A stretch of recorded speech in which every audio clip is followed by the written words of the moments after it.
What up, what up, sports fans all over the world? It's your boy, Mac the Giants fan, here with my guys, the horsemen, Zion Zenith, Adam Costas.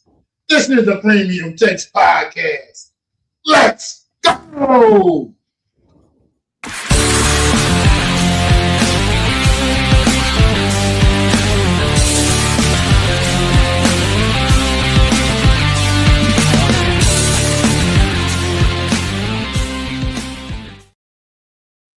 Evening, everybody. Welcome to another edition of the Premium Takes Podcast. Here with my guys, obviously, Adam Costa, Zion Zenith. Man, how you guys doing tonight? I'm doing good. Ready for a day to talk sports. What a crazy finish to last night's game. Can't wait to talk about it. And yeah. I'm doing well. I'd like to lead off tonight in storytelling by Adam.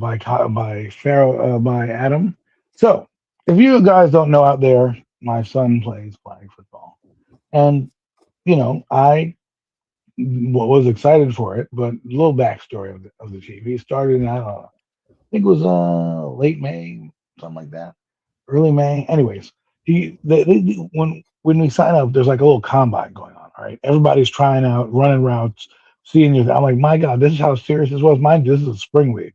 The fall league is. I'm like, I don't want to know what the fall league is like. These people are literally running time in 40s, running sprints. And these kids are like 8. I'm like, what are we doing here?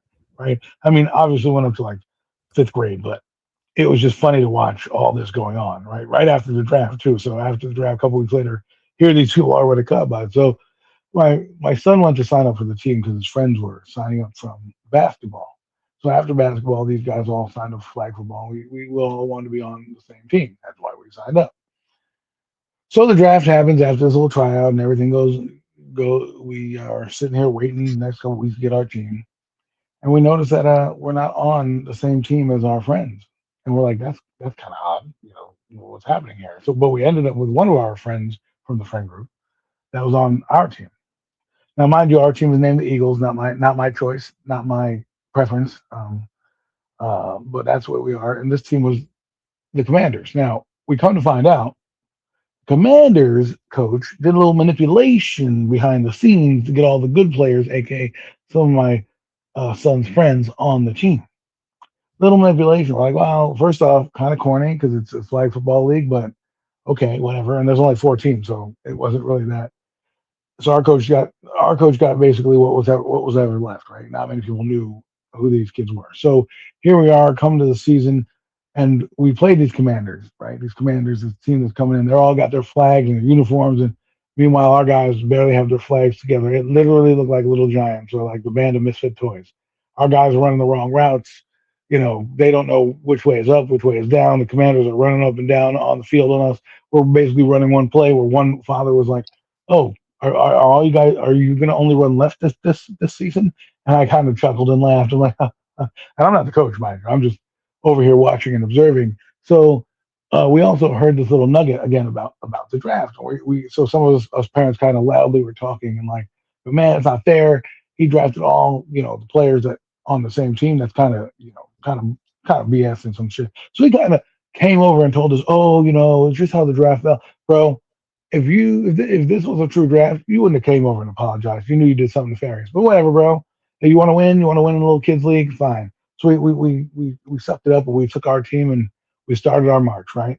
First week wasn't that great. Second week wasn't that great. Then we win a game here, we win a game there, and then we played the Commanders. Now, the first time we played the Commanders, it was this big deal because here we are, the first time we get to play the people that kind of, asked us, like, oh, these aren't we're the worst team in the league, blah blah blah. Well, we went toe to toe with these Commanders, and it was good. I got to cheer, but we noticed some tendencies on that team. They were very well buttoned up. Like, this guy took this seriously. When meanwhile, most of the league was kind of just putting together some teams. This kid just kind of want to get some burn. Then we played him again one more time. This a couple weeks ago, we lost by a fluky pick six. Things happen, pick six. But if they didn't, we probably would have won. But here's some of the caveats. One, I was the scorekeeper in the game. So I'm standing there cheering my team on, and I'm kind of in the way of the clock. So instead of the coach telling me to move the clock, he kind of like smugly looks over at the ref, tells him he can't see the clock, he can't see the clock. I'm looking at this guy like, what? What are you talking about? Oh. So I move back one step, so now I can see the clock. So I'm like, oh, this is how it's going to be. Then in that game, he decides that he's a pro style offense all of a sudden. He's going to start to milk the clock. I'm like, you're milking the and he hears me because I'm on the outside complaining, like, you're milking the clock, really? Like, we're in the pros. And he kind of looks over at me and I'm like, what is this guy doing? So anyways, we lose on like a fluky interception. So now here we are. We're going through the season. Band of misfit toys again. Last night was the playoffs. And here we go. We said to ourselves, we're going to make some noise. We'll bring some noisemakers, try to jazz it up for the playoffs. Well, did we jazz it up all right? We brought noisemakers. Some mom brought this water bottle full of beads, and we started shaking them. My, spouse brought a cowbell. It was awesome. We were going nuts over there, and we were loud in the first half. So the first half we're loud, right? Just being the feeling it. The refs are like looking at us like, are they going to say anything, or is it going? And we're like, it doesn't matter, refs. Well, guess what? We got so loud to the point where this little quarterback was looking at me, staring at me, as he's mesmerized as I'm saying, go defense, shaking this loud beat thing. And I'm like, in my head, I'm like, I got him. I got one on the hook. So this kid is like distracted. He doesn't know what's going on. They're discombobulated. Our team is all of a sudden starting to build some lather to them. They're starting to build some confidence. We're cheering our heads off. We were cheering so loud at one point, the coach had to call timeout. He had to call timeout because we were in his huddle. It was until one time, I think we called timeout because the kid cried. I'm not gonna lie to you. I think the kid got so intimidated that the kid cried, and so they called the timeout. Now I'm not trying to brag that we made kids cry. I'm just saying it was funny how these noisemakers rattled this team. This team was rattled, and mind you, they beat us during the regular season like twice on like last fluky runs. Second half of the game we played, we were so loud and obnoxious. One time we had another kid look at us. He was looking dead at me, and they ran the play anyways behind him. And the kid was coming right towards him with the ball, and he was still staring at me. Yo. I was like, we got these boys. These boys are on the hook.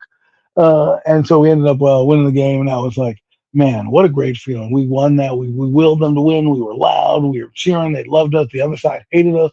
One parent walked over from our crew, and she walked over, and she's like, oh, they hate me over there. I'm like, oh, well, they hate us as well. Now, come to find out that there's another game going on and another team playing. The two teams in the other league, the two teams in the other side of the league, only 4 teams, Miami and guess who? The Commanders. So we find out the Commanders are joining the team that my son's a part of, the Eagles. Unfortunately, the Eagles in the Super Bowl. And now it becomes personal because there's many storylines that are underlying with this Commander team, right? Things happen back in the wintertime with some folks that involved myself. A parent got mad at me and he grabbed me by the arm and swung me around, put his hands on me. I was like, whoa, never thought that would happen. I wasn't even doing anything, right? I was cheering on his son, giving his son some pointers, and I guess my voice carried. So we have his kid on the team. And now they were talking all this smack. The coach was getting all smug and getting all snippy like he's running a pro style offense because he can't see the clock. He rigged the draft. So guess what? The band of misfit toys, yeah, we're coming. We're coming for that chip because nobody had us even sniffing a Super Bowl, sniffing a playoff. I mean, obviously in the league they give you this, but if you were to tell us at the beginning of the year we were sitting in this position at the last game of the year with a chance for these kids who don't know each other, minus like maybe one kid. My son knows one actual kid on the team that's like his actual buddy he goes to school with. Otherwise, everybody else is from different parts of town or neighboring towns, right? And so it was just epic to watch these growths of these kids. But here we are. And if they thought I was loud last week, I already pulled out the megaphone. I already got the batteries tuned up. I already got the noisemaker ready to go. I'm going to bring it. I made a kid damn near cry. Guess what? I'm going to make a kid shit his pants this coming next game because we weren't supposed to be here. My son is here now. And if you go there, why lose, right? You're going there to win. So here we are, the band of misfit toys who got railroaded by the Commanders in the scrimmage game, then twice during the regular season, we have a chance to meet them for a fourth time. And I think we're due for that butt kicking. So if there are any Commander fans that are out there, any of those dads listening, probably not, just know we're coming. We're coming for y'all.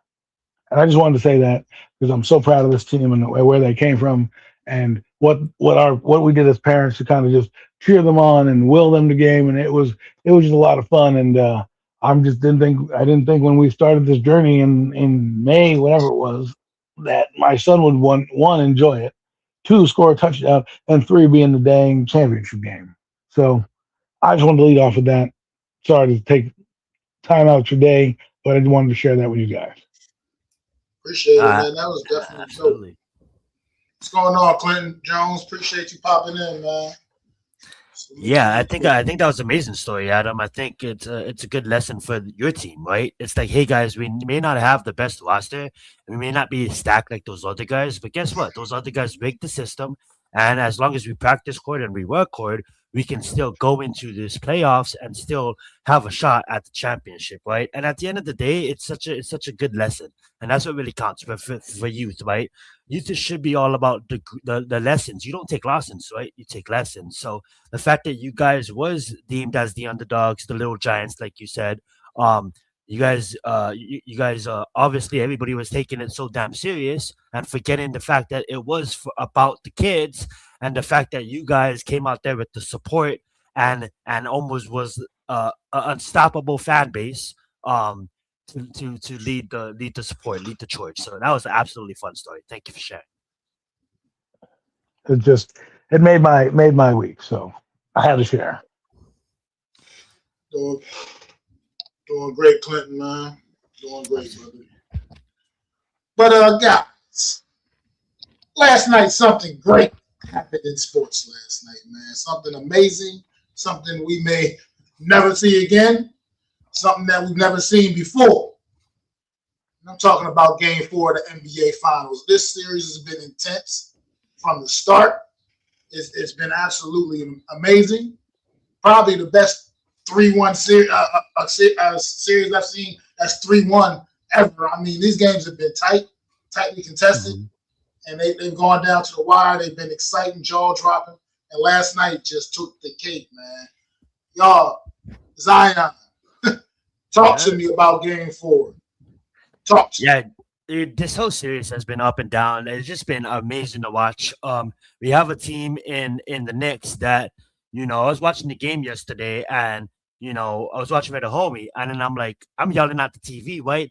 And I'm like, and I know these are my people. I know these are Giants fans as well, but I picked the Spurs mid-season, and I can't really jump off the bandwagon now because they're in the finals.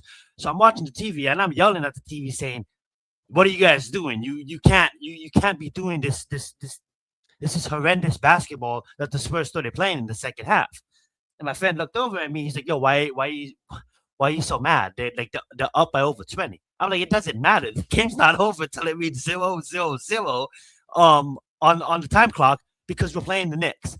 And the thing about the Knicks, I have to say, they are one well coached unit, and they definitely believe.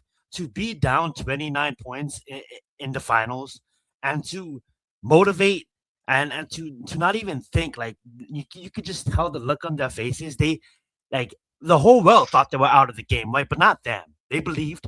And I can get into a lot of mistakes that the Spurs made, but let's just focus on the Knicks and what an amazing comeback that they had last night.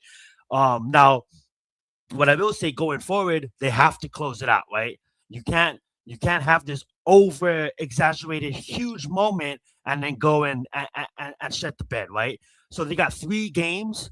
They just stole the momentum from the Spurs. Now let's see how the Spurs respond in San Antonio. They'll probably take that game, and we'll talk about that when that happens. But just focusing on last night's game.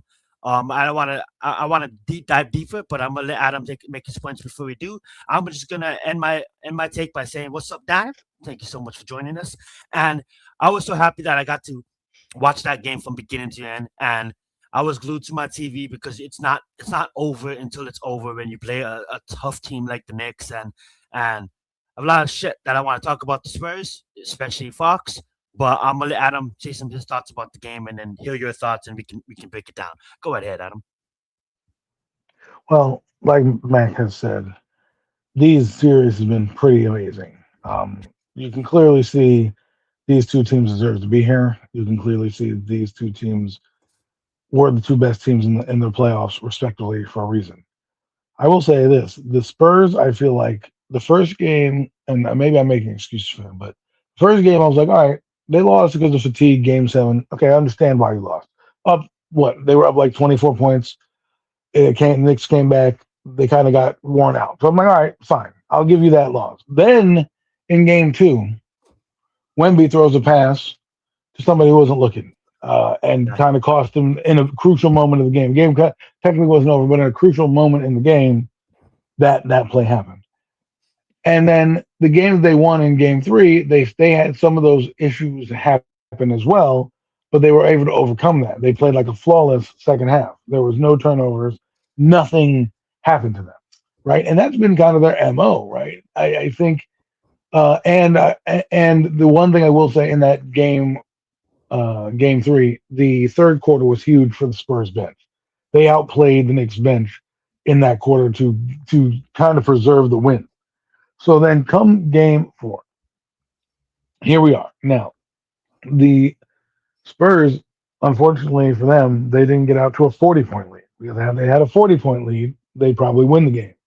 But they had only a 30-point lead, which should be surmountable enough to win a basketball. But we know how this Knicks team does things, and how this Knicks team plays, and how what they've done over the past playoffs. The guy Mike Breen was saying, well, they came back from 24 down against the Cavaliers. So you're like, well, if there's one team that can do it, it sure is the Knicks. Now, in my head, I'm looking at this like this. First off, the Spurs had an historic first half, an absolutely historic first half. They broke like 3-point records in the first half.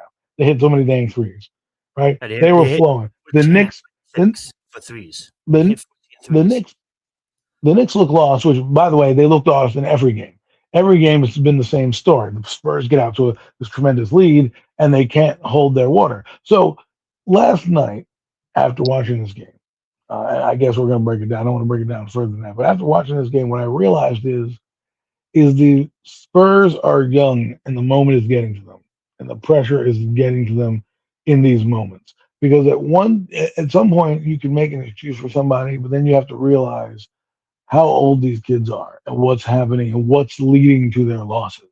Right? It's not like they're necessarily getting outplayed. They're just bad shot selection. There's costly turnovers. There's just things that have kept them from getting over the top that they didn't do and they didn't reflect on in game 4. Right? In game 4, they won the game, came out for 3 quarters flawless, and then the fourth quarter they collapsed completely as the Knicks chipped away at that lead. And you got to give credit where to the Knicks. I think the series is over, but I give credit to the Knicks for fighting back and winning the game, and that's why you play. That's why they say you play the games to the end, to the final buzzer, right? Because you never know. And these in the NBA, the buzzer beaters are one of the things we talk about. Well, that's why you play to the end. But I don't want to get too much. I know we're going to break it down. Those are some of my thoughts.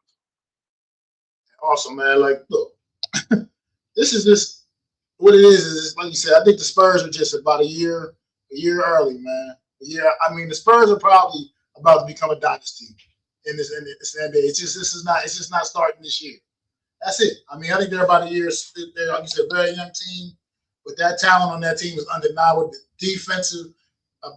defensive pressure they put on the Knicks and how they've been D'ing up Jalen Brunson and making every shot, making him earn everything that he's getting out there throughout this entire series, man.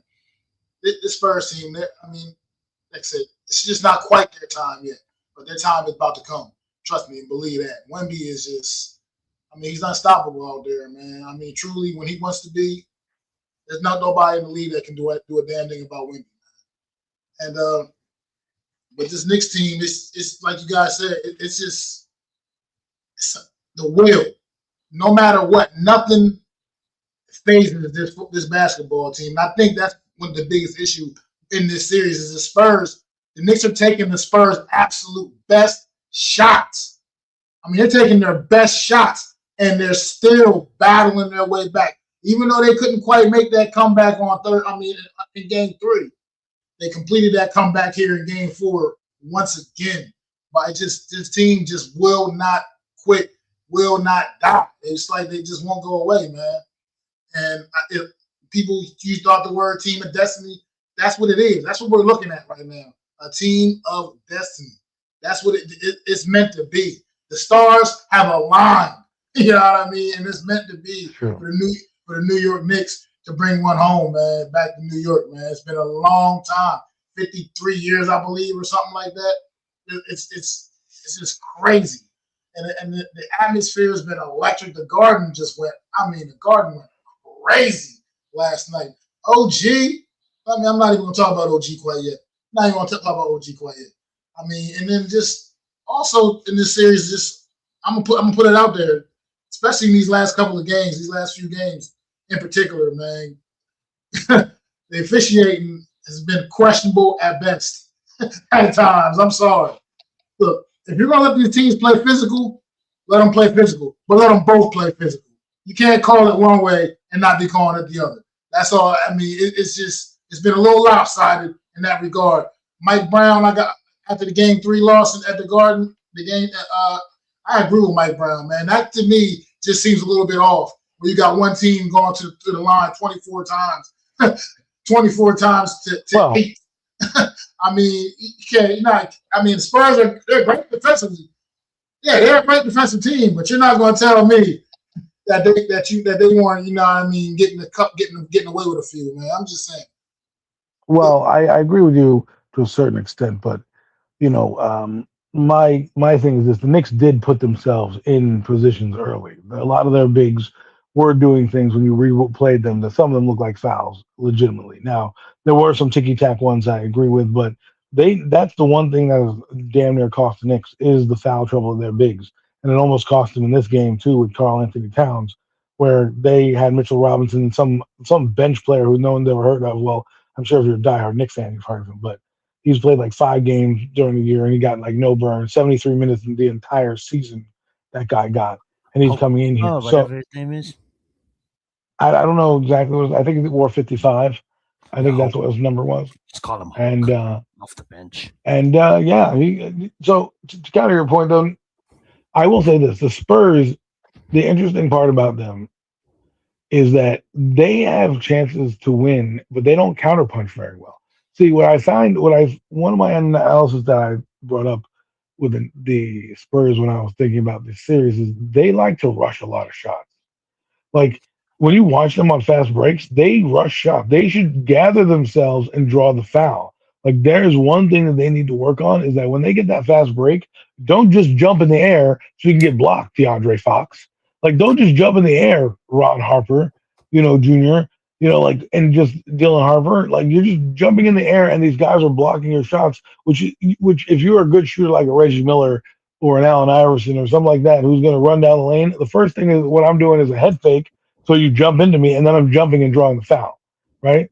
Whereas you're running down there and trying to outrace him, the guy's in your back hip and he gets you. And I think when the Spurs don't rush, like everything, they're fine. When they rush and they kind of get flustered and they we have to score real quick, and then you end up doing what they do, and then they take untimely threes. I thought in the third period and in the early fourth, they really took a lot of three pointers that were they were open, but you were hot, but you should have probably taken a few steps forward and made them easier jump shots because at that time you didn't need to take threes. You were up by 15. All you needed to do was hit a couple shots and keep the lead going, fluctuating from 15 to 20, 15 to 20, 15 to 20, right? You didn't. You were taking these long threes, and those were working for you in the first half. They weren't working in the second half. And I feel like that's what they didn't make an adjustment.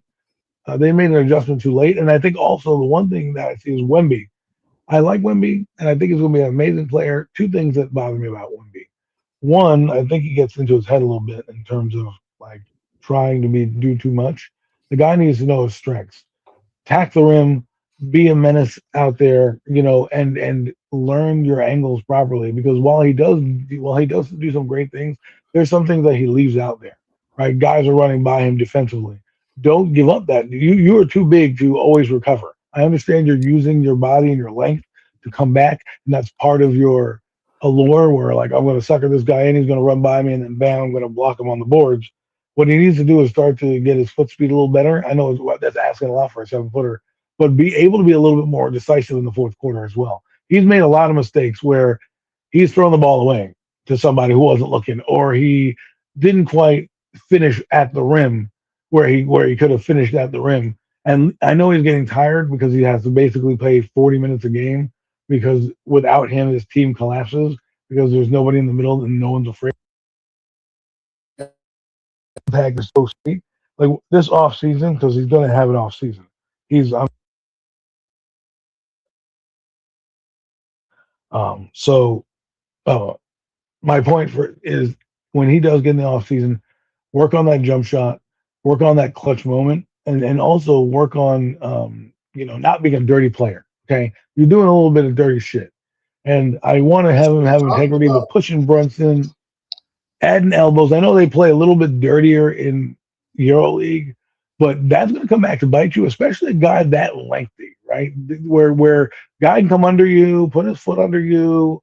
You're gonna, these are the type of things that people see, and you're gonna get a bad reputation, and then the league is gonna start to find you, and you'll never win, and you'll never be the player that you want to be because everyone thinks you're a dirty player. So they got a lot to be desired. The one thing I would do in the offseason for the Spurs is I don't know if I want to keep DeAndre Fox, but we'll talk about him in a minute. But you need another person off the bench, a big that can do more than Cornette can do. Cornette does a lot, but he leaves a lot to be desired. And that second team doesn't have much spunk without Harper, but Harper's going to get elevated to the starting lineup next year.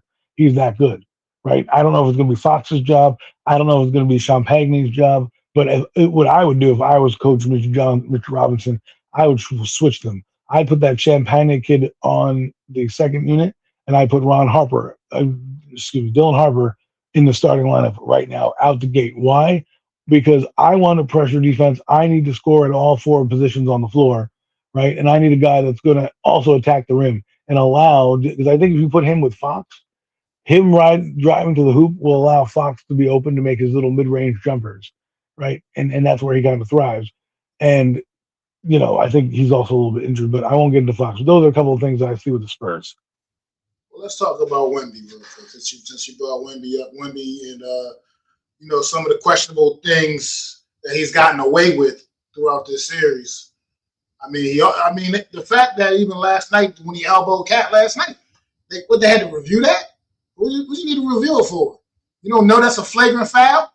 These are the things like that, like you said, pushing Brunson down the way he did, and then even that offensive foul they reviewed and reversed last night on Cat. Wemby could have easily pulled his arm up out of there at any point in time when Cat was driving to the lane. He hung it in there, looking back at the referees like, make this call. Like, no, come on. This is why this is part of the problems I have with the NBA. To me, that's just bitch made shit. To me, that's weak. That shit was weak.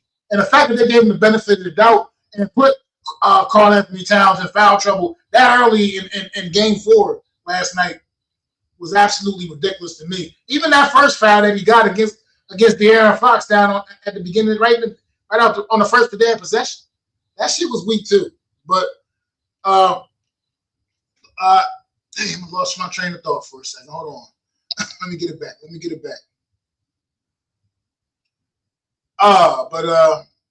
It's just to me, Wemby's been getting away with murder.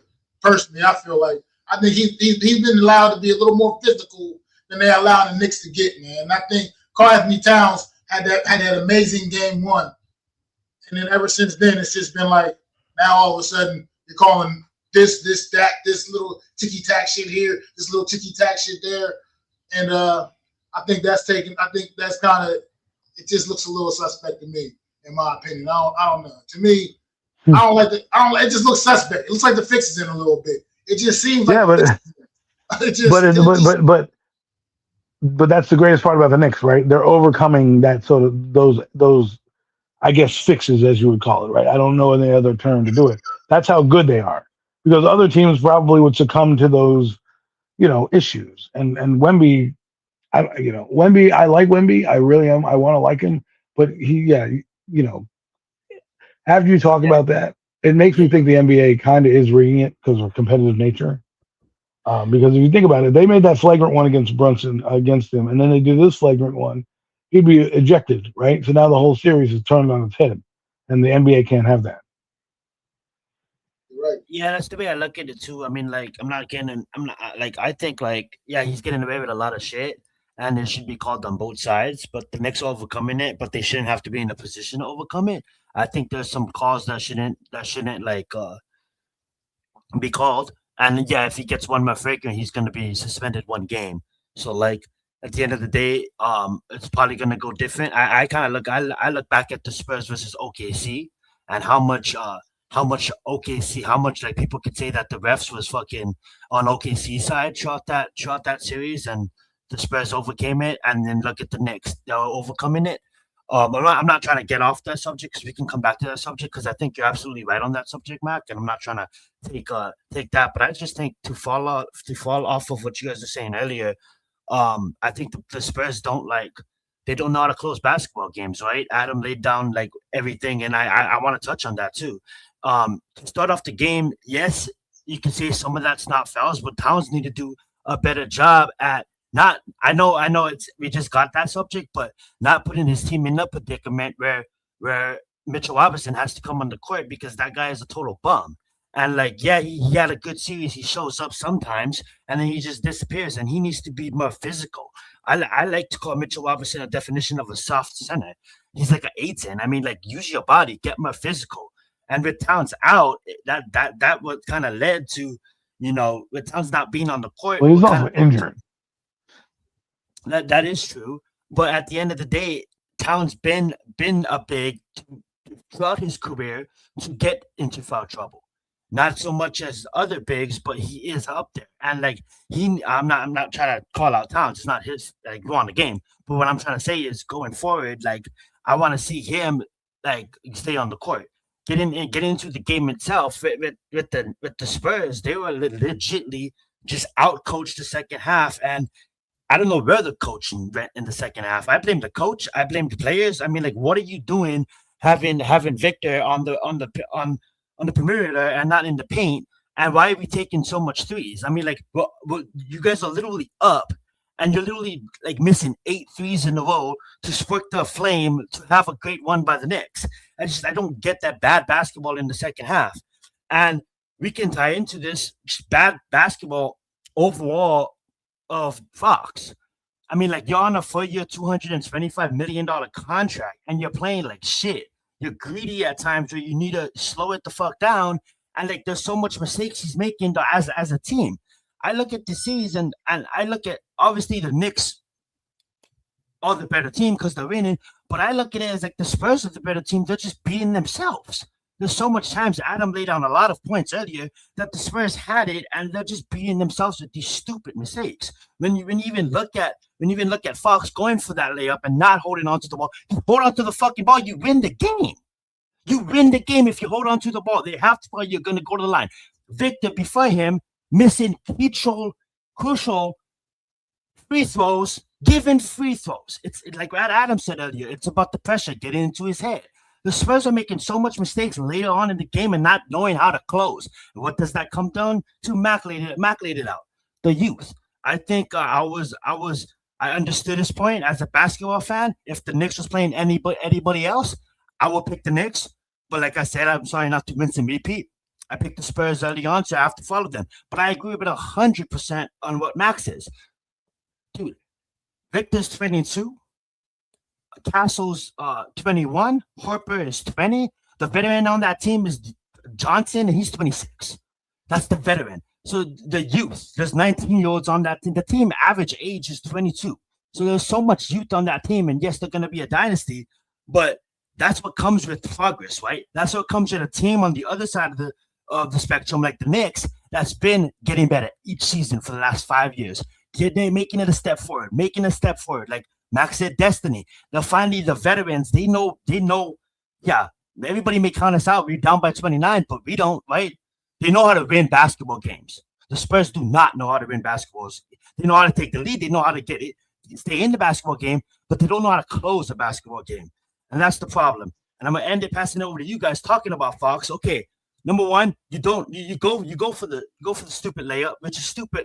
Number two, why are you going? Why are you going to help out on Brunson when Victor can easily? Okay, I get it. You don't want him to shoot a three, but Victor, just stay on your man. Stay on your man. Because guess what happens? You're not on your man, and OG comes in and boom. Now the Knicks take the lead. Like stupid. It's just stupid basketball. Well, that was bad coaching because they decided to not have anybody. Because I thought about it like that this last night. If you have anybody guarding inbound, I don't think they win the game with that shot. Right? I think the Knicks. I think we're talking about a 2-2 tie right now because the Spurs grab the rebound. Yes. Harper grabs the rebound and the game is over.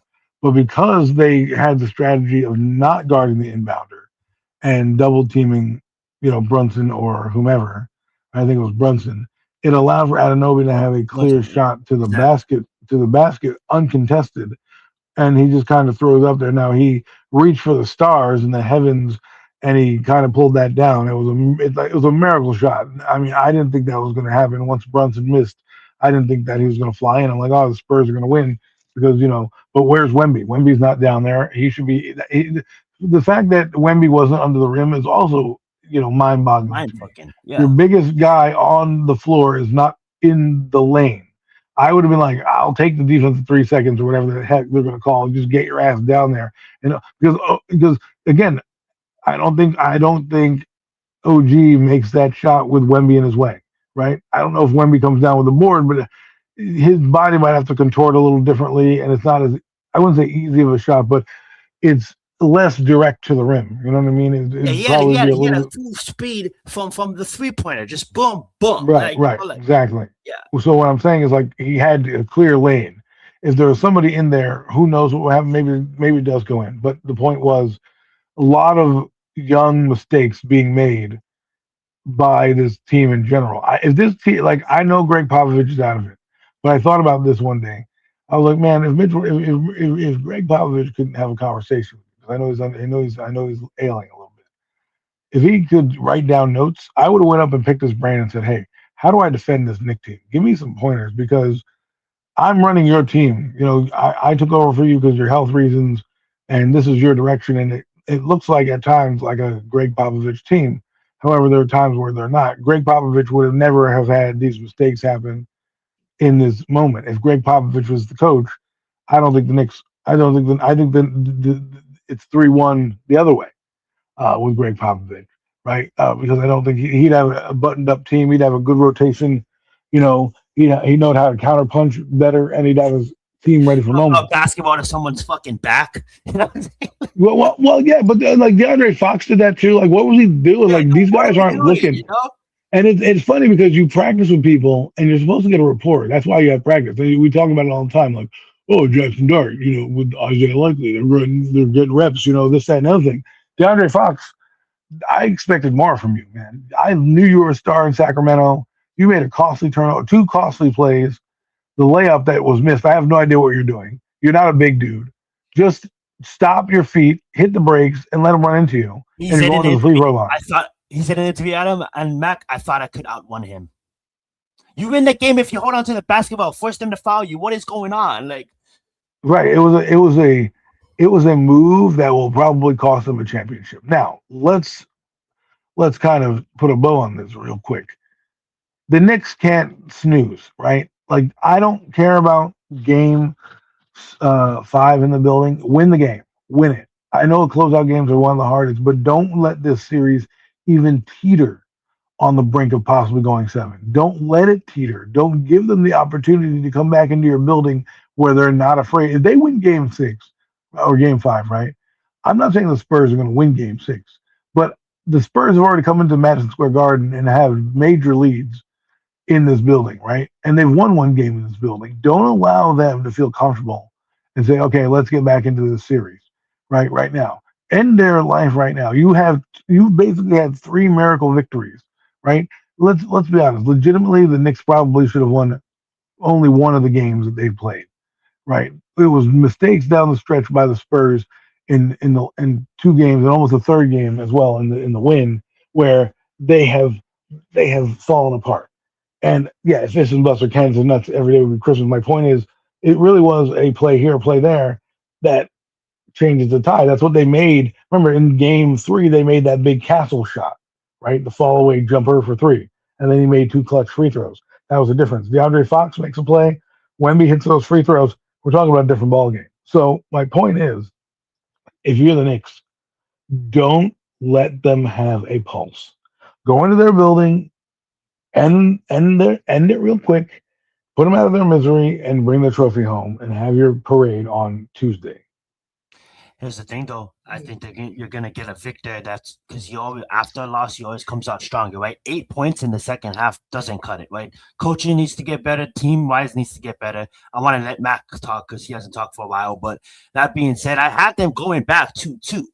And like I legitimately said that before they even played game 1 at Madison. I said everybody's thinking they're gonna come in and close it, but the Spurs are they're a tough road team.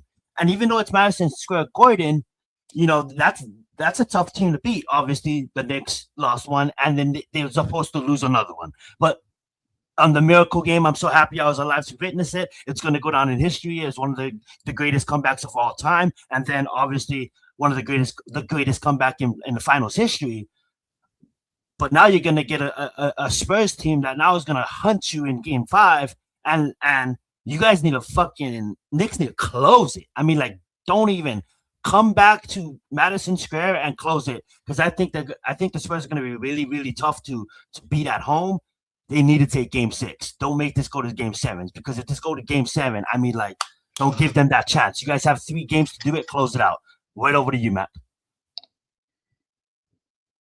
Look, I'm gonna just go back real quick before we wrap this whole Spurs Knicks thing up. Got to move on a bit, but my biggest issue with Mr. De'Aaron Fox, man, what really bothered me the most about the whole situation is he's the veteran guy. He's supposed to be the guy that's not making those kind of mental mistakes down the stretch in clutch situations like this. He's the guy that this Spurs team depends on to be that leader. I mean, we obviously know Wemby is the best player on the team for obviously. But, I mean, Fox is pretty much the second best guy. I mean, he's been their second best guy all season. And at this point, these are the moments that he's getting paid that big money for. And it's disappointing to see him making those kind of errors. I mean, that's just basic basketball 1-on-1 right there at the end of that game. You don't go up. You don't need to score right now. What you need to do is dribble the timeout or force them to foul. But going to the basket, that's just stupid. It doesn't matter. I don't like that. That was the stupidest shit I heard. Because what are you doing? That's basic basketball 101. It's just, to me, in the turnovers, like, I mean, he picked a hell of a time to have his worst game of the series. He picked a hell of a time to do so. I mean, he's really been strong in the last couple of games, in games 2 and 3. He was really strong for this Spurs team. Last night, he shit the bed, for lack of a better terminology. But as far as game 5, look, the Knicks got ice water in their veins, man. Look, they've taken the Spurs' best shots. They've literally been battling, in my opinion, the Spurs and the officials throughout this series. And yet here we are, Knicks still up 3-1. There's just no way you're convincing me that the Spurs are just all of a sudden just going to rip off the next 3 games. Not saying they can't do it. They're obviously talented enough to do it. But you're not telling me that bag of goods.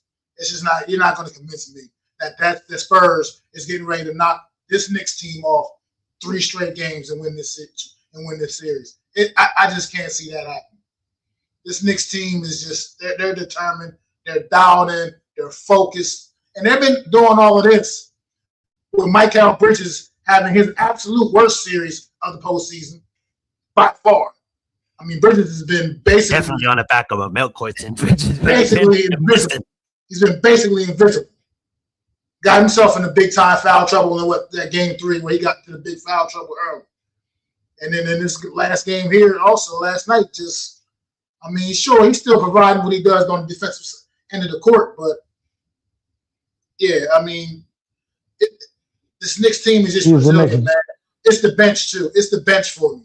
The bench is also. I can't say enough about Alvarado, Shamit, these guys coming off the bench, man. I can't say enough about the effort you're getting from these guys, man. I can't remember the other kid's name, but he's been coming in and giving this team a spark in the last couple of games too over here in the Garden. Whatever, Coolio or whatever the hell his name is. I can't remember, but the long dreaded guy. That guy. The dreads. Yeah, I know what you're talking about. But that's another been a big difference in this series. Is the Knicks, the productivity off of the bench. Alvarado was playing like a big man out there, man. Little ass point guard getting it in, man. Tough as nails, man. But I think this series is over. Whether the Spurs save face and go out there and get one in San Antonio on Saturday night, I still think it's academic, man. I think there's just no way I see this Spurs team ripping off the next 2 straight. I'm never gonna say never, but let's just end it, right? Don't give it a thought in their mind, because it only takes a thought of them winning and going back there and say we've had success in this building, we've won in this building, and let's say they decide to put it together again and have a great game. Because you got to think like this: when you're in basketball, if they win Game 5, Mitchell Robinson's going to go in Game 6 like, guys, we have a chance to get back into the series. Let's win and go 3-3, and then it's all on us, right? And I'm not saying you're wrong in that, but the Knicks have had let's be real, they have struggled in these 4 games at the beginning. So they somehow are resilient enough to come back, and I do think it's, one, their resiliency, but 2, the inexperience of the Spurs and their not understanding the clutch moments of what to do, right? Not taking 3-point shots, attacking the rim. Even some of the announcers were like, you got to attack the rim, and they stopped attacking the rim in the late third, early fourth. And then when they started to do it and getting fouls, they were getting fouls, and they were able to go tit for tat and get the lead. And then they just kind of fall apart. So what I'm trying to say is I agree with you, they're a team of destiny. Don't give any chance to these officials to extend the series or any way of them extending it. Because even if they win Game 5, let's just say the Spurs take Game 5. If I'm the Spurs, I already know I can win in Madison Square Garden. I already did it once, right? So all I need to do is beat them and somehow make it work. And let's say Wemby has a great game, and they dunk it on everybody, and actually they close out a game, right? Or somebody goes down, Brunson gets hurt again, pulls a groin muscle or something. You just don't want it to linger around. But do your business, get it done on Game 5 on Saturday night. I think it would be in their best interest to just wrap it on up, but like I said, we'll see. Absolutely, they better. Don't let it go back to Madison Square like Adam laid it out. Because anything's possible. Let's play it out, right? Let's say they went 2-2, right? So now we're talking about the Knicks possibly losing the series because they let them hang around, right? Because now they were up 2-0, they lost 2 back-to-back games. Well, again, if I'm the Spurs, the things that made me lose this game were errors from me in the game, missing free throws, missing turnovers. Like if I clean a couple of those up. And have, like, let's say they have 14 turnovers. I think they had like something like 14, 16. Let's say they get 10, right? And those 4 turnovers they didn't have lead to buckets on the other end. That's 8 extra points that they didn't have before, right? And less points that the Knicks had an opportunity to get. And that's so I'm going to end it here. I don't want to harp on, hey, the Knicks are a team of destiny. Don't give this team any more opportunity to believe that they can win. Well, all right. Let's get to that. Let's change gears, though, man. Talk a little New York Giants football before we get up out of here. New York Giants, man. Had their mini camp this week. Once again, just hearing a lot of good chatter. Some good things. Hearing some good things about the veteran receivers that brought in a week ago. Hearing some good things. Arvell Reese, amazing things. Arvell Reese, people just in awe of just when they look and see the linebacking core of Arvell Reese and Tremaine Edmonds. And Abdul Carter with a little sprained ankle from over here is not nothing too serious. So hopefully he should be ready to go training camp, no issues. But Zion, man, what's your thoughts on some of the New York Giant chatter, man? Yeah, I'm just excited, for the season. I can't wait for August. I can't even wait to watch preseason games. I've never been excited for a Giants team in a really long time. I was several years ago because our roster looked so great on paper, but I truly believe that with this coaching staff and I think we ascended that some heck of teachers, right? When you look at the people that's going to be in the room, the people that's task is to assemble this game plans for these games. The schedule makers kind of got us coming out the gate awesome with two back-to-back primetime games with Monday night at the Rams and then obviously opening with Dallas. That being said, though, I'm just super excited. I love the fact that nothing. Don't want to jinx anything, but we're not hearing anything like we did in recent years. Everybody's remaining healthy and looking at these rookies. I love how they're performing. I think they're gonna be a big addition to this roster and come up straight out the gate. Obviously the rookies are gonna have to learn, but I honestly think that this defense has the opportunity to be really really great. And I know I said it in years past, but I think we didn't have the right coaching in the building. And on both sides of the football, including the special teams, we now do, and it's all led by a future Hall of Fame coach. And then when I look at the wide receivers we brought in, you know what I'm saying? Obviously, they're competing, they're camp bodies, and it just brings more competition, right? These are veterans that these young receivers and even young players can pick their ears, can talk to them, you know what I'm saying, and just establish connections. And I just love how fun New York is right now, right? We have the Knicks winning. We have just the city feels alive, right? When sports are doing good in the city's always alive. But it's the NBA, the NFL is always better with New York teams winning.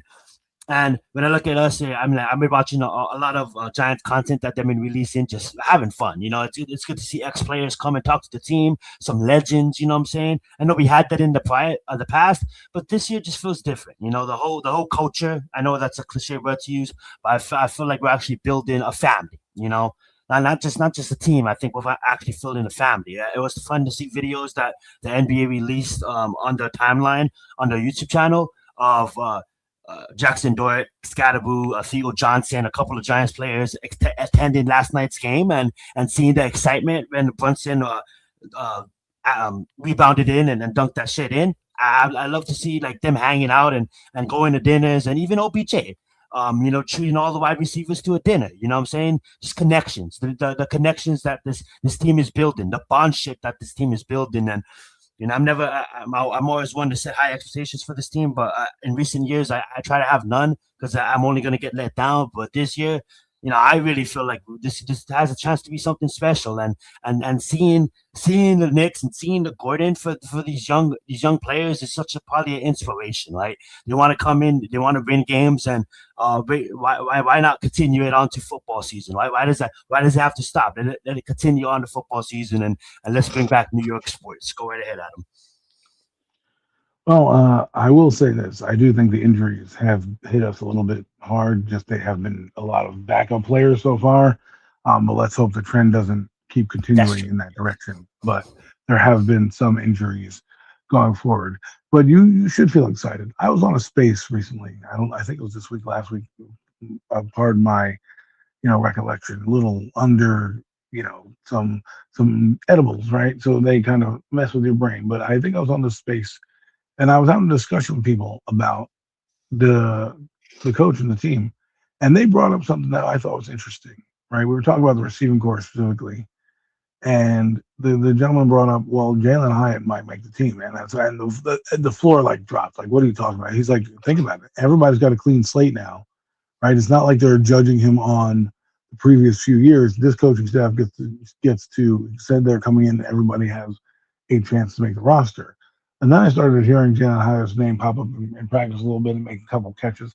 And like maybe I'm not saying he's going to make the team, but it was just an interesting perspective on what they're looking at and who might make a team. Right? If it does come down to the wire, do they decide, this guy provides the speed, I can work with him, yada yada yada. Then me and Mac had a discussion last week trading some players, right? Darius Slayton to me is the most trade value veteran that you have on this team.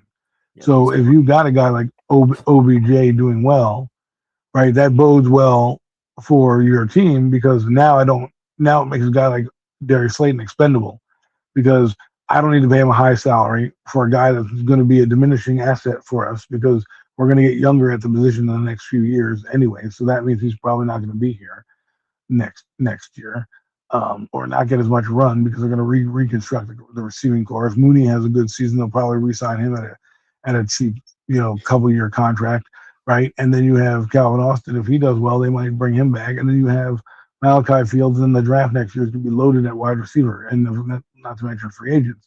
So I'd rather strike when the iron's hot. So if a guy like OBJ or Schuster is able to push a guy like Darius Slayton off the roster in terms of a trade value, that's what you can do. And maybe that'll push somebody else. Maybe you can also trade a Jalen Hyatt for a 6th or 7th round pick as well. Some team, especially if he's doing well in this preseason, then they start to have, they start to feature him, or maybe he makes some plays. Like, look out for that. It's good to have an abundance of players like that. As for excitement, my excitement is through the roof. I asked somebody this question. I challenged them. I said, who is the best coach in the NFC East? I mean, you can't tell me that you trust Brian Schottenheimer over John Harbaugh. You can't tell me that you trust Nick Sirianni over John Harbaugh. And you can't tell me that you like Dan Quinn, who everybody beats like a dead horse all the time, no matter where he goes. You can't tell me that you trust him over John Harbaugh. So where does that leave? That leaves the Giants with an opportunity where last year they couldn't close out games. I think they'll have a more competent coaching staff, which will allow them to close out that games, which leads me to believe they have a chance to win this division, folks. They have a chance to steal this division because, the Cowboys, are the Cowboys. They never really are. They're a tease. If they're good this year and they're the one team that I can see making a jump because of some of the free agent additions they've made, that would be the team. But what's to say the Giants can't do it, right? Because you got to be honest. The Eagles went like 11-6 last year or something like that. We're not talking about a monumental feat to go 11-6. I mean, hell, the fucking Panthers went 9-8 last year and won a division. And I'm not saying all the divisions are going to Jacksonville be won that. 13 games last season. Who? Jacksonville. Right. Well, true. And they weren't even the top in their division, right? But that's not the division we're talking about. We're talking about the NFC East. My point is that they to obtain the NFC East, you're not going to need more than like 10 wins to probably get there because everybody's playing the same brutal schedule. Everybody's playing a lot of these teams like the Rams and Seattle and a couple of these. So who knows if they're going to beat up on each other. Plus, again, they're going to beat up on each other. We don't know how Jaden Daniels is going to. A lot of question marks with the Commanders. There's turmoil brewing with the Eagles, and the Cowboys are, well, let's be honest, the Cowboys. The only team that I feel has done pretty well and has been in the news, but seems to be trending in the right direction, have been the Giants. Now we'll see if these headlines, stop happening because, I don't, even if they're positive, the more you talk about a team, the more they get on people's radar. You tend to not fly under the radar. People tend to notice you more, and the Giants have a lot that's been going on their radar that's putting a lot of spotlight on them from John Harbaugh, from OBJ, from Malachi Fields. Will Jackson Dart make the leap next year? How will this defense fare? Like there's a lot going on, right? And then you go to Cowboys, you look around and there's Cowboys, they're humming. The Eagles, they're doing what they're doing. Their headlines aren't as big, but they did have a big trade, right? And then you have the Commanders, who I don't even know what the hell they've done outside of the draft, right? Like what have they really legitimately done? And they're not even really in the news, right? So, I like the good headlines. I'm very excited, and I think they have a chance to steal this division. The one thing that does concern me is sometimes too much distraction can lead to distraction on the field. So I hope that this coaching staff, when they go to West Virginia for training camp, can weed out all the people they need to weed out, and we get this thing rolling. And don't be bashful, people. If we lose the Cowboys opening night, it probably won't be because we are a shitty coach team. And by the way, we're going to have a rookie kicker playing that game. Certainly looks that way. What's going on, Alex, man? Thanks for popping in, bro. Always a pleasure, man. But Yeah, I'm glad you brought up Dominic Zabato, man. I'm glad you brought up this kid. This kid apparently is just absolutely killing it. It's been killing it all spring, man. I mean, they've already felt comfortable enough to release Jason Sanders, and right now he's absolutely just destroying Ben Sauls in the competition early. As far as right now goes in the spring, man. So you're right, man. He made this one a rookie kicker out there, man. Who knows, man? This kid's as good as advertised, man. They had a kicking problem could be solved in New York for many years, man. Hopefully, but Well, it's interesting you say that because I don't think I would have gotten rid of Sanders. I probably would have gotten rid of Sauls first, right, and then let the kid earn it over the rookie because well, I like this kicker, and they did this in Baltimore. Apparently, they did the same thing. They kind of brought in a young guy. I want the pressure moments. That guy Sanders has been in pressure moments, right? He's had some pressure kicks. He's been in the NFL a little longer, and just because you can kick 60-yard field goals in great weather in MetLife, right? What happens come winds, let's say at night at MetLife Stadium that are different than the wind on the practice field? You know what I'm saying? So well, I hope it works out. This guy's got a boomer of a leg, and maybe that'll help us offensively. well, I mean, John Harbaugh kind of did explain that his thought process into that why Sanders was the guy that he let go. His thought process kind of leaned towards the fact that he felt like Jason Sanders' leg is not necessarily cut out for kicking in MetLife Stadium. I mean, that's flat out basically what he said, something to that effect. Like he just doesn't. Well, that's good then. I mean, I didn't listen to the interviews like you have. I haven't been that caught up, but that's good. That's good then. You know what that is, Mac? That's coaching. So he also said like if anything, if we need him, if he's still available, we can always bring him back. He's not. The Jets already scooped him up, Oh, there which you is go. fun. Which is funny. Which is funny. Yeah. That The Jets, the MetLife scooped Stadium. him up. He But can't kick at MetLife Stadium, and he's but not hey, kicking MetLife Stadium. hey, Aaron Glenn and the company see it a different way, I guess. Whatever, you know what I mean? Look, that's what I mean. Is they're paying attention to detail. Though. That's what got me so excited for this season, man. Mini camp, like I said, it's in the books, and I can't wait for these guys to go to West Virginia for training camp because that's going to be where it's going to really all come together. Out there in West Virginia, out in the sticks, all they're going to have is each other, man.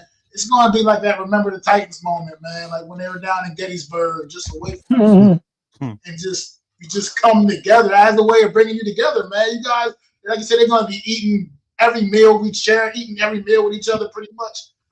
Hanging out, nothing, like I said, nobody but themselves, man.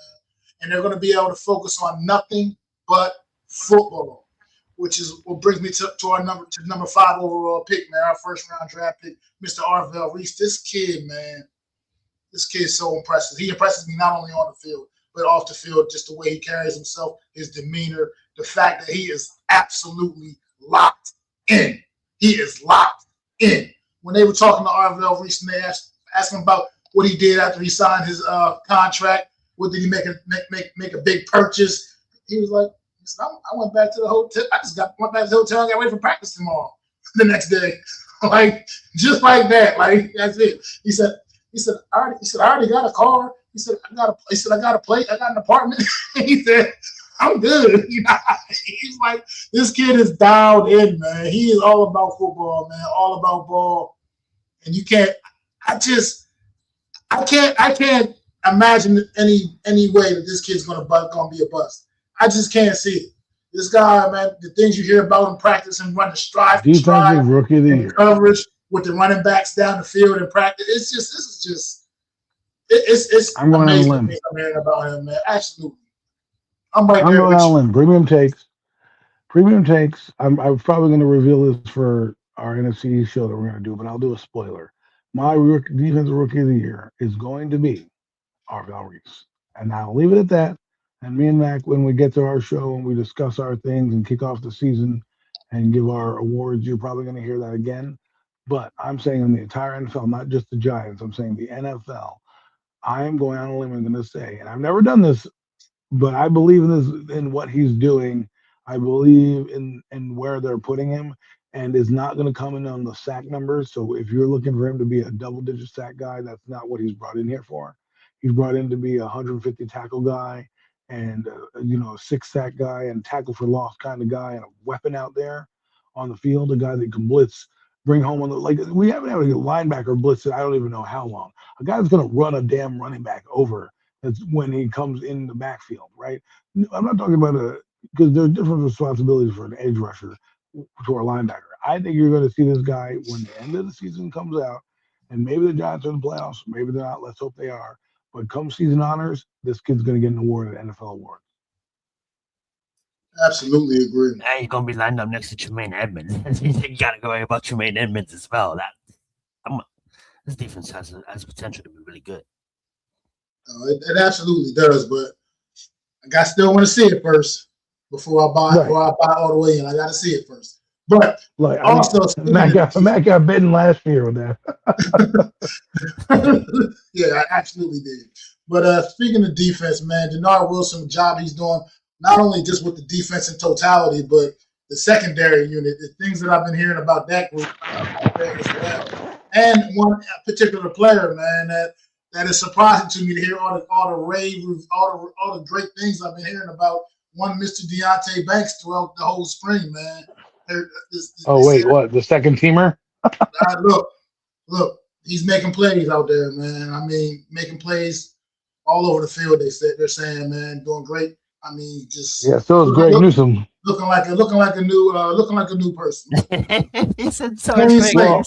Clean slate. It's about the clean slate. And right now, it's like he's taking advantage. Right now, from things I'm hearing about, things I'm seeing, he's taking advantage of that clean slate. Evan Neal has been killing it at minicamp. He's been pancaking guys. I heard a lot of great things about him. He's moving up the ranks. I've heard nothing about Evan Neal. I've heard nothing. I had some good takes on OBJ. You know what I'm saying? I was making that up. Evan Neal probably not going to be the team. I think has a great opportunity in front of him. Go ahead, Adam. I mean, I do want to hear that, but I also heard that Newsom's doing well. You still got guys like Phillips there. You have a Debo, so he has a tough hill to climb. Hood is him. And you got Hood, who's been drafted by this regime. So if I'm keeping 5 DBs, he might make it. He might make it on there because guys like Art Green and the lower end stink. But that's the only reason why I don't think he's going to usurp Newsome, who's having a great camp. I think they're going to keep Phillips out there, and I think Adebo's got too much money to not put him as a starter. And then you got Hood, who's also, making a comeback. I think if they keep 5, Deontay's going to be 5. I mean, I'm just saying that from everything I'm hearing, I mean, great camp he's having. Been having a great spring period. From whatever. I'm just talking about, like I said, not out there, not actually seeing it myself. Just things I'm reading about, things I'm hearing about, little clips that you see every once in a while. I mean, it just looks like a guy that maybe perhaps the light bulb may have come back on. I mean, Denard Wilson is a D-backs coach before. He was a defensive coordinator.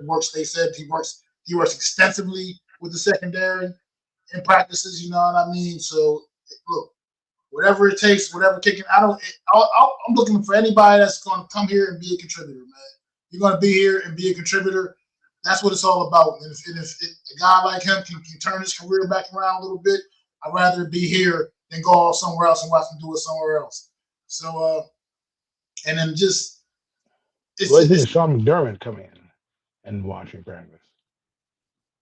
I think it's awesome. I think it's another great defensive mind coming in there, putting his eyes on the product. Can only help you get better, man. It can only can lead to improvement as far as I'm concerned. That's exactly what I mean about the John Harbaugh effect, man. Just the way things are. It's just the air is clear. The air is clear, and guys seem to get it, man. Everybody's bought in. Everybody's on board, and I think everybody's ready to go to war, man. I can't wait till the end of July to see these guys down in West Virginia. You said McDermott came in and watched practice? Yeah. Why don't we just I don't know if they're a defensive consultant or something like that? I mean, he might. That might end up happening down the road, right? My thing is, if he does get signed, I like as many ex-head coaches on his roster as possible. Not necessarily because of the experience, because I know John Harbaugh is not going to be here, right? So if John Harbaugh in 5 years is gone, but he led us to a championship or built a good team. And he's like, I'm 70. It's been a good ride here. We've won, and Jim Nagy's still around, or Sean McDermott moves up the ranks. I don't have to worry about getting a head coach search. I have them already on the roster, so I can interview those guys and keep it going. Promote from within, so to speak. I think Nagy will get a job. That leaves Greg Roman and a guy like McDermott, who you can make like defensive quality assistant and make him move up the ranks. And then when Wilson leaves for a job because his defense is doing well, guess what? Sean McDermott steps into that position. Then you can say, you know what, John, you're 70. We love you here, but like go retire. You know what I mean? Like Pete Carroll had to retire. I think at a certain point, I want a guy here that's going to be a longer term. So if McDermott, got his shit together and moved up the ranks, maybe he's a little younger to be here and continue on. But I don't have much more, guys. So that's all I got. Yeah, I was just going through OBJ. OBJ had a couple highlight moments, man. Putting the moves on young Colton Hood, teach them a lot. Welcome to the NFL. Teach them a little lesson out there, coaching them a little bit. Put a double move on them. Took one to the crib, to the house in practice the other day. Just look, I don't know if OBJ's going to actually make this team, guys, but I'm telling you what, he appears to be putting his best foot forward. When they get the pads on it in July, that's going to really start telling a real story, man. I want to see him how he does when he gets some real contact and all of that. I think that's the next step we need to see from OBJ, man, is how he deals with contact and the physicality of the game at this point still. So, I don't really have anything else really either, Zion. If you have any last points you want to. Oh, I'm just gonna say that was fun. Can't wait for the next finals game. I've been low key watching the Stanley Cup. They have a good series going on with the Hurricanes and the Golden Knights. And we'll see you guys next week. Let's get it. Thank you guys all for watching. Throw them fours up for our guy NYG Jeffy T. It's been another edition of the Premium Takes Podcast. We'll see you all next week. Hey!